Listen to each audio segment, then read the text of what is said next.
대림절 둘째 주의 소망으로 우리를 인도하는 하나님의 말씀을 함께 나누기를 원합니다. 누가복음 2장 25절부터 30절까지의 말씀입니다. 누가복음 2장 25절부터 30절까지의 말씀, 저와 여러분들이 한 절씩 교독하시겠습니다. 예루살렘에 시므온이라 하는 사람이 있으니 이 사람은 의롭고 경건하여 이스라엘의 위로를 기다리는 자라. 성령이 그 위에 계시더라.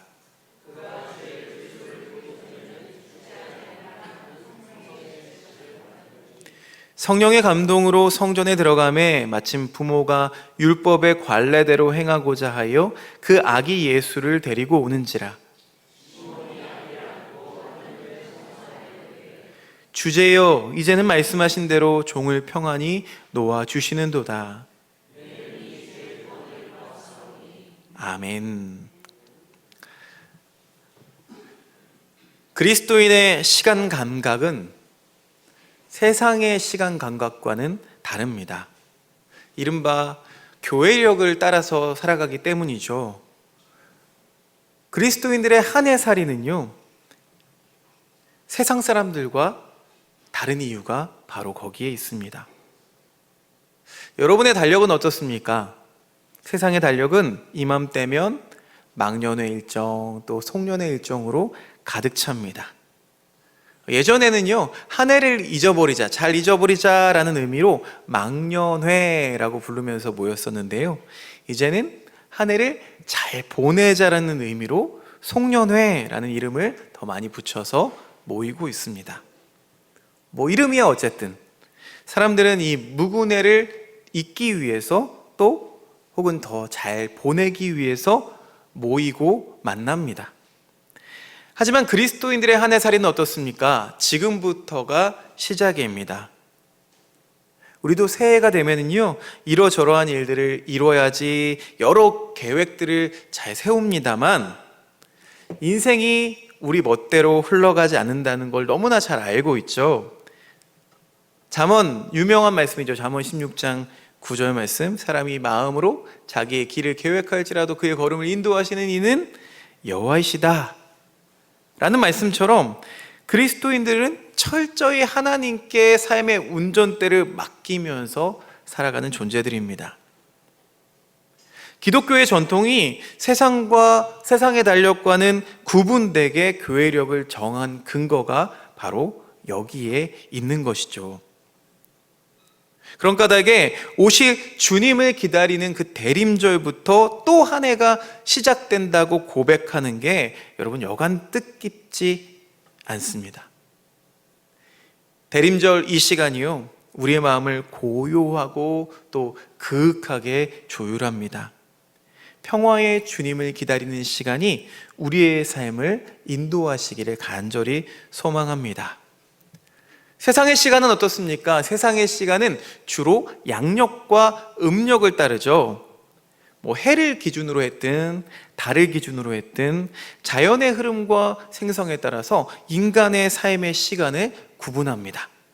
그런데 성서의 시간 개념은 좀 다릅니다. 레위기 23장에 언급되어 있는 절기, 우리가 잘 알고 있는 유월절, 무교절, 초실절, 오순절, 나팔절, 대속죄일, 초막절, 이런 절기들은요, 자연의 흐름을 따르지 않습니다. 뭘 따를까요? 오직 하나님의 구원 행위와 언약을 따릅니다. 그래서 대림절을 한 해의 시작으로 삼은 기독교의 시간 개념도 바로 이런 차원에서 우리가 이해할 수 있습니다. 예수 그리스도를 통해서 일어난 하나님의 구원 사건이 기준인 것이죠. 그래서 자연적인 시간 흐름을 그 기준에 맞추어서 변형합니다. 이른바 메시아적 또 종말론적 시간 흐름이 자연적 세상적 시간 흐름을 뚫고 들어와서 이 세상을 변화시킨다는 뜻입니다. 그리스도인들에게는 주님과 함께하는 생생하고 충만한 시간 체험이 더 우선이 되는 것입니다. 여러분, 우리들의 삶에, 우리들의 시간에 절기가 있다는 게 얼마나 감사한 일인지 생각해 보셨나요? 계단을 오르다 보면은요, 층계참이라는 곳을 만나게 됩니다. 계단 오르다 보면 평평한 곳 있잖아요. 그것을 층계참이라고 이야기하는데, 층계참에서 다음 층에 오르기 위한 쉼을 얻기도 합니다. 교회력의 절기가 이 층계참과 같다는 거예요. 이 절기마다 하나님의 구원과 그 언약을 다시 한번 기억하면서 삶을 살아갈 힘을 얻게 되는 것입니다. 우리에게 또다시 허락된 절기, 이 대림절. 대림이라는 말은요, 말 그대로 오심을 기다린다라는 뜻입니다. 어드반트라는 말은요, 라틴어로 어드벤투스, 우리가 잘 알고 있는 도착이라는 뜻을 의미하고 있습니다. 도착, 어디 가면 많이 써 있는지 아세요? 네, 터미널에 가면 많이 써 있죠. 이 도착이라는 단어는요, 그 도착을 기다리는 사람들에게는 아주 기쁜 소식입니다. 성탄의 사람들은 모두 기다리던 사람들이었어요. 시므온이 그랬고, 안나가 그랬고, 사가랴와 엘리사벳, 그리고 마리아, 모두 기다리던 사람들이었습니다. 어떠세요? 여러분은 누군가를 또는 무언가를 간절히 기다려본 경험이 있으십니까? 기다림하면 떠오르는 공간, 아까 말씀드렸던 그 공간이 바로 터미널입니다. 운송수단의 형태는 다 다르지만 이 터미널은요, 도착하는 사람들을 기다리는 장소이자 또 떠나는 사람들이 잠시 머물다 가는 장소입니다. 만남과 이별이 교차하는 장소죠. 공항은 어떻습니까? 특히 국제공항은요, 다른 나라를 여행하기 위해서 가는 곳이죠. 갈 곳을 딱 정하고 비행기표만 챙겼다고, 그리고 짐만 쌌다고 전부가 아닙니다. 가장 중요한 거 뭐가 있어야 되죠? 여권이 있어야 되죠. 여권. 외국 여행을 하는 사람의 어떤 신분이나 국적을 증명하는 일종의 국제 신분증인 셈이죠. 그런데 신분이 정확하지 않거나 국가 간 상호 교류가 되지 않은 곳에 이 여권을 가지고 가면 탈이 납니다. 영화 한 편이 생각납니다. 터미널이라는 영화가 있습니다. 저는 이맘때만 되면 이 영화가 생각이 나요. 스티븐 스필버그 감독이 2004년에 만든 영화입니다. 1988년부터 2006년까지 무려 18년 동안이나 프랑스 파리의 샤를 드골 국제공항 터미널에 머물렀던 이란 국적의 메르한 카리미 나세리 라는 사람이 있었는데, 그 사람의 실화에서 모티브를 가져온 작품입니다. 영화의 주인공은 우리가 잘 아는 배우 톰 행스. 이 사람의 이름은 빅터 나보스키인데요, 이 사람의 국적은 크라코지아 공화국이라는 나라에서 온 사람입니다. 아버지가 못 이루었던, 아버지의 대를 이어서 재즈 음악을 사랑하는 이 사람이 아버지가 생전 이루지 못했던 베니 골슨이라는 재즈 거장에게 사인을 받기 위해서 뉴욕을 찾았습니다. 그런데 뉴욕 땅, 이 미국 땅에 들어서기 위한 첫 관문부터 애를 먹습니다. 여권 심사 과정에서 문제가 생겼다며 보안당국이 끌고 갔어요. 무슨 일인고 하니 뉴욕에 오는 동안 그의 조국에 혁명이 일어났대요. 크라코지아 공화국에 새로운 정부가 들어섰습니다. 그가 소지한 이 구여권으로는 더 이상 미국 땅을 밟을 수가 없게 돼버린 거예요. 그렇다고 다시 돌아갈 수가 없었습니다. 돌아가는 비행기는 끊겼습니다. 그래서 그는 졸지에 이 공항 여객 터미널에서 하염없이 기다리는 신세가 되었습니다. 공항이라는 거대한 시스템은 아무런 문제 없이 완벽하게 굴러가는 것처럼 보입니다. 다만 이 나보스키라는 한 이방인이 갑작스럽게 그 공간에 정착하게 되면서 유일한 변수가 됩니다. 이 한 사람으로 인해서 이 공항이 갑자기 유쾌한 혼란을 겪는다는 게 이 영화의 대부분의 스토리입니다. 그런데 보안국장 승진을 앞두고 있었던 딕슨이라는 사람이 있었어요. 이 사람에게는요, 이 나보스키라는 존재가 오게티 같은 존재였어요. 그래서 교묘하게 이 나보스키가 망명할 수 있도록 길을 열어줍니다. 자신의 조국을 버리고 몇 발짝만 가면은 자기가 원했던 그 뉴욕 땅을 밟고 아버지의 유언을 이뤄낼 수 있는데, 그럼에도 불구하고 이 나보스키는 그런 선택을 하지 않습니다. 자신의 조국을 버리지 않아요. 저는 이 부분이 이 영화의 백미라고 생각합니다. 어쩌면 우리 모두 인생이라는 터미널 안에서 무언가를 기다리고 있는 중일지도 모르겠습니다. 여러분, 기다리는 일은 어때요? 우리 몸과 마음을 참 지치게 만듭니다. 그래서 기다리는 동안 세상이 우리를 유혹합니다. 이제 그렇게 고생 안 해도 된다면서 쉬운 방법들을 제시하죠. 자, 네가 그렇게 기다리는 나라, 하나님 나라를 버리고 세상 나라로 망명해버리면 마치 탄탄대로가 열릴 것만 같습니다. 이런 거부하기 힘든 유혹이 우리 앞에 찾아올 때 우리는 과연 이 나보스키와 같은 결단을 내릴 수 있을까요? 하나님 나라를 포기하지 않은 그런 위대한 결단을 할 수 있을까요?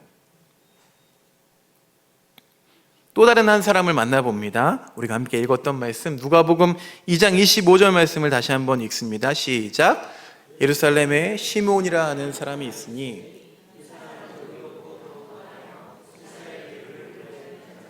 성령이 그 위에 계시더라. 성경에는 또 다른 기다림의 사람 시므온을 조명합니다. 로마 식민 통치에 짓밟히고 신음하던 그 암울한 시기에 메시아, 구세주를 기다리던 사람이었습니다. 성경은 이 시므온이라는 사람이 누구인지 친절하게 알려주지 않습니다. 다만 당시 이스라엘에서는 아주 흔한 이름의 하나라는 것을 우리는 알 수 있습니다. 야곱의 12아들 중 레아가 낳은 둘째 아들의 이름이 시므온입니다. 예수님의 족보에도 같은 이름이 있어요.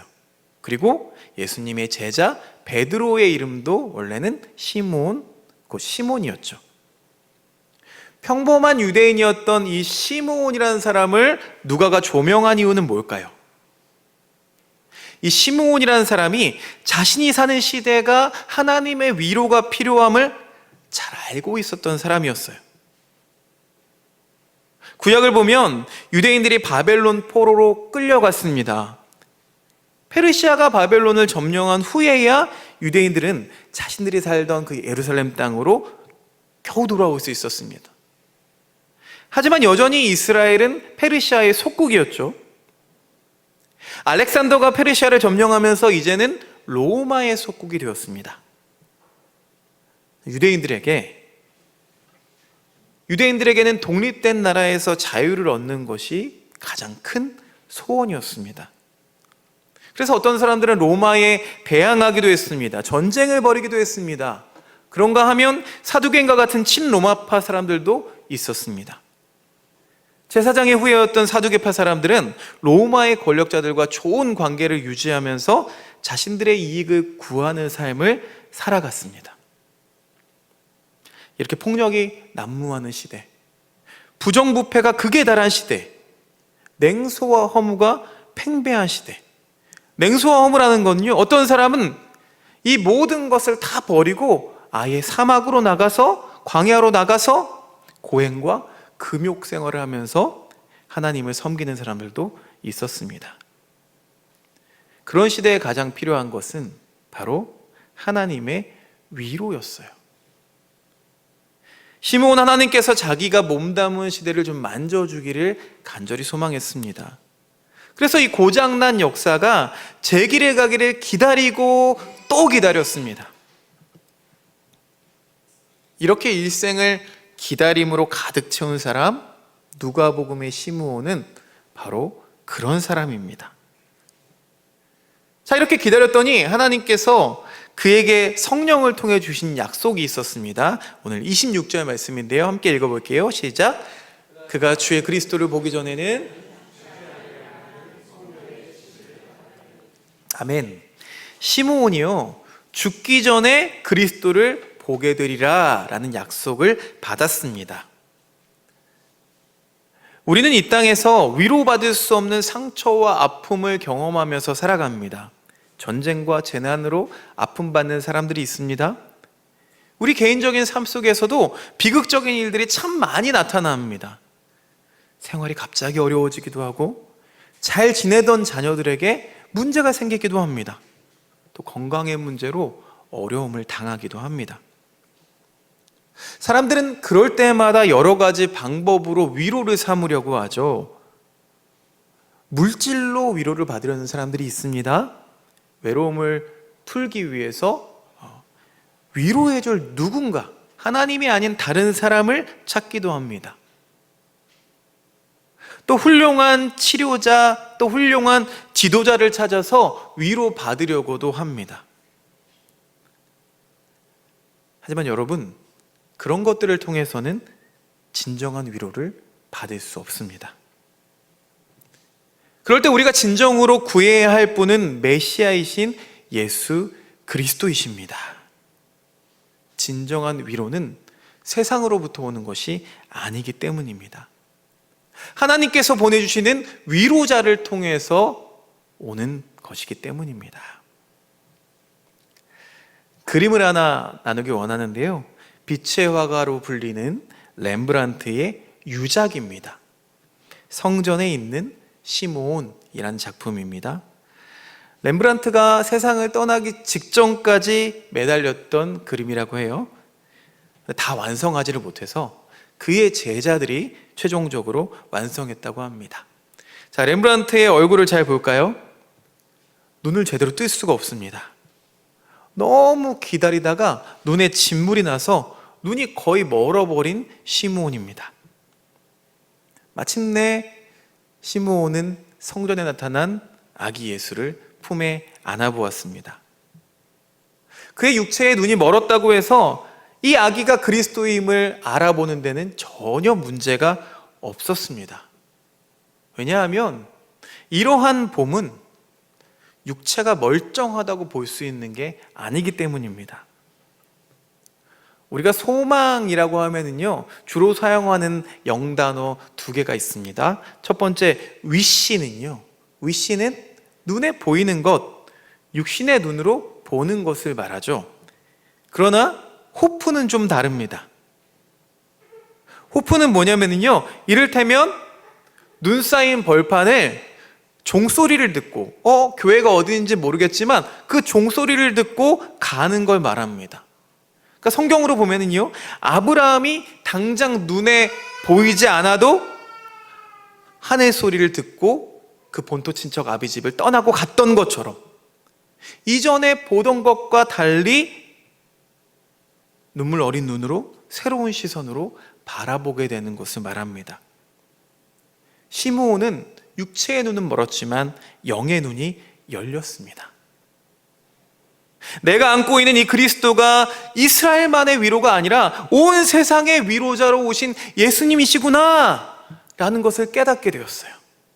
그래서 시므온은 아기 예수를 안고 찬송합니다. 누가복음 2장 30절에 32절 말씀 우리 함께 읽어보겠습니다. 시작. 내 눈이 주의 구원을 보았사오니 이방을 비추는 빛이요 주의 백성 이스라엘의 영광이니이다 하니. 아멘. 다시 한번 그림을 보겠습니다. 아기를 안고 있는 손의 모습이 보이십니까? 이 손의 모습이 기도하는 손의 모습입니다. 우리는 무언가를 간절하게 기다릴 때가 있습니다. 그런데 여러분, 기다리다가 나타난 결과가 내 성에 차지 않으면 어떻게 하죠? 이내 절망합니다. 고작 이거야? 내가 그렇게 기다렸는데 돌아오는 게 겨우 그거야? 여러분, 시므온은 어땠을까요? 그렇게 하나님의 위로를 기다렸는데 이 작은 아기가 하나님의 위로라니,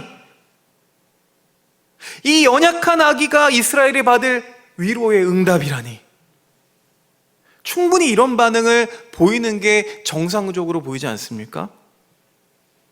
그러나 시므온은 어떻습니까? 가장 작고 연약한 것 안에 하나님께서 함께 하심을 영의 눈을 통해서 볼 수 있었습니다. 하나님의 응답이 우리가 고대하던 기준, 또 세상에 비추어서 시답지 않다고 해서 절대로 거부하지 않습니다. 그대로 아멘으로 받습니다. 여러분, 이것이 바로 대림절의 정신입니다. 우리에게도 이런 영의 눈이 열리기를 소망합니다. 우리는요, 하나님을 쉽게 착각합니다. 나만의 하나님이라고 생각하고 내 나라의 하나님이라고 생각하기가 쉽습니다. 자, 오늘 시므온의 눈이 열렸다는 건 예수 그리스도가 더 이상 나만의 위로자요, 우리 나라만의 구원자가 아님을 깨닫게 된 것이죠. 주변에 나를 힘들게 또 어렵게 하는 악한 자라고 할지라도 예수 그리스도께서는 그들의 위로와 구원이 되기도 하십니다. 모든 이들에게는 주님의 위로와 구원이 필요합니다. 그리스도인은 시므온처럼 기다리는 사람입니다. 시므온처럼 살아가는 사람입니다. 시므온은 이스라엘의 위로를 기다리면서 하나님 전에 나와서 기도하며 날마다 메시아를 기다렸습니다. 우리 역시 우리 가운데 있는 슬픔과 아픔들을 보면서 하나님의 손길과 하나님의 역사심을 기다려야 합니다. 말씀을 맺겠습니다. 이 대림절은 기다림의 절기입니다. 시므온이 이스라엘 사람들을 보면서 그들이 받을 위로를 기다렸던 것처럼 그리스도인들은 세상을 위해 하나님의 위로를 기다려야 합니다. 이때가 주님의 위로가 필요한 시대임을 깨닫고 더욱 간절히 사모하면서 기다려야 합니다. 시대가 혼탁하고 시대가 어렵다고 두 손 두 발 다 놓고 있는 것이 아니라 시대의 어려움을 보면 볼수록 하나님의 구원을 더욱 간절히 구해야 합니다. 아직도 우리 주변에는 메시아 오심을 알지 못하는 이들이 많이 있습니다. 우리가 먼저 위로받고 위로를 바라보며 예수 그리스도 오심을 선포해야 합니다. 이 세상 가운데 하나님의 위로, 만민을 향한 구원이 온전히 이루어지기를 소망하며 기다리는, 시므온처럼 기다리는 대림절 되시기를 주님의 이름으로 축원드립니다. 하나님